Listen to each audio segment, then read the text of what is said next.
Fitness trackers and fancy smartwatches are fine for monitoring your heart rate and even the miles you cover on a run. They're not so good at measuring the number of calories you burn, though. A 2017 study from the Stanford University School of Medicine showed that fitness trackers and smartwatches have error margins of less than 5% when it comes to measuring heart rates. That's pretty good, so you can be confident in whatever reading you're getting. The problem is with the devices measuring energy expenditure accurately or calendars burned. Even the best was off by an average of 27%. The worst was off by a crazy 93%. That means they're very unreliable and shouldn't be trusted. Fitness trackers don't work well for measuring calories because we all have different heights, weights, diets, and many other things. That means we all burn calories at completely different rates. The trackers are often programmed with a preset average height and weight. So, if you're going to use one, take it with a grain of salt, unless you're trying to reduce your sodium intake. Sunscreens have only one job to do, and that's protecting us from the harmful ultraviolet rays.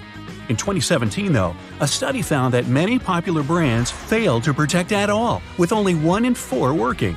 Most sunscreens didn't protect users from ultraviolet A and B rays at all. Some manufacturers also claimed that these products had an SPF of over 50, which sounds very high quality, but the actual SPF was much lower than that. The misleading labeling means we aren't as protected as we think when we're at the beach. So when you're out shopping for sunscreen, make sure you look at the ingredients and apply more than you think you should. Ooh, sports drinks, an essential item for anyone working out. These bright-colored drinks are filled with electrolytes that will increase your performance and rehydrate you fast. The problem is, we're not all athletes, so most people would be better if they just drink water instead. Sports drinks are made up of water with some minerals and lots of sugar, coloring, and flavor. Those minerals are electrolytes, which can help our bodies go longer. Your exercise habits, the duration, and the intensity of your training all come into whether you really need that extra boost. While sports drinks can benefit athletes engaged in long or intense training, they're not really necessary for most gym goers. Sports drinks are probably pointless if you're only doing light to moderate exercise, like walking or jogging, over a short period of time. After using a toaster for most of your life, most people still haven't figured out how to get a perfect heat setting. It turns out that burnt toast is probably just down to a simple misconception. Those numbers on your toaster aren't heat levels at all. They're actually minutes. The dial is basically just a timer. That means all you need to do is look up how long it takes to toast certain things, and you'll never ruin your breakfast again. Hey, I like burnt toast. I'm used to it. Most of us rely on wireless technology to carry out normal everyday tasks. It can be very frustrating when technology stops working and interrupts your day. In fact, the only thing more frustrating might be not knowing why it isn't working. The worst culprit here is your cell phone. It'll often show really great reception, but somehow can't make a phone call. The bars on a cell phone actually don't mean anything. The way they receive the signal differs a lot between different makes and models of phone. There's even a big difference between what the bars mean from one phone to another. Meanwhile, watching a progress bar showing the percentage of time left to complete a download on our phones or PC can be tedious. Sometimes they just seem to be stuck doing nothing. Bad news, they don't really work. At least not in the way we think. The system updates the progress bar when certain milestones are reached. A progress bar at 50% doesn't mean half the file has been downloaded.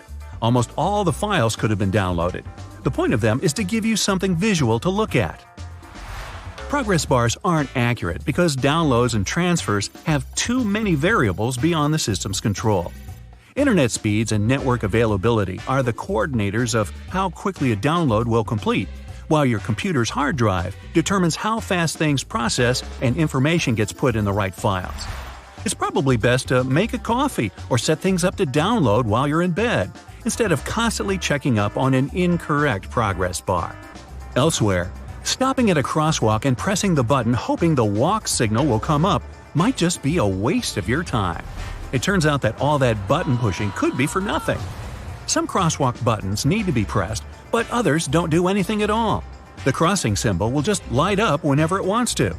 Some crosswalks even switch between needing and not needing a button press, depending on the time of day. That said, it can be difficult for all of us pedestrians to determine whether a crosswalk button works or not.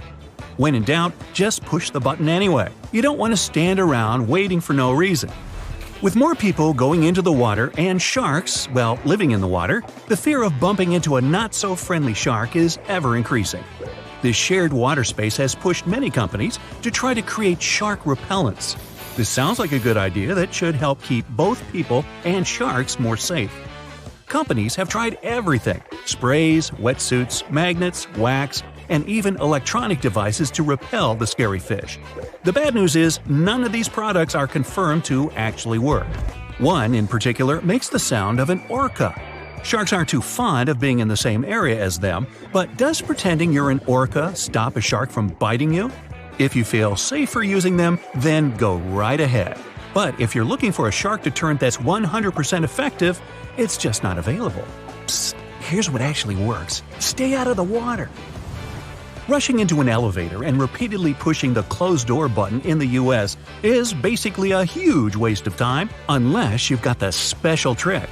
In 1990, the US passed a Disabilities Act for elevators, which meant that elevators had to ensure that someone with a disability had time to get inside one. If you're on crutches, use a cane, or travel in a wheelchair, you don't have to worry about someone accidentally closing the elevator doors before you've had a chance to pass through them. There's one important loophole to this. If you're an emergency or maintenance worker, you'll have access to keys and codes that make that button operational. This is just another example of a placebo button you're invited to push, just to make you feel like you've done something. That impatient finger poking isn't doing anything. Getting a bit warm or cold in the office? Better adjust that thermostat. Unfortunately, in the vast majority of office buildings, the system controls are kept inside air ducts, not on the wall. Technicians install dummy thermostats to give workers the illusion that they're dramatically changing the air conditioning or heat. Some are set to change 1 or 2 degrees, but they're often not connected to anything at all. Dummy thermostats came about around the 1960s. As heating prices rose, building leases often required employers to stay within specific temperatures. Faced with this problem, fake thermostats became the new rage for businesses. They offer people some feeling of control while keeping the temperature in the right range. Now, ever come across some premium PC cleaning software that promises to clean your PC and make it go as fast as when you purchased it? Yeah! These third-party PC cleaners are often made to seem like they really work, but they usually don't do much of anything at all. They'll detect non-problems and list them as problems. The worst example of this is when they list browser cookies and temporary files as having an effect on the computer's speed, when they don't.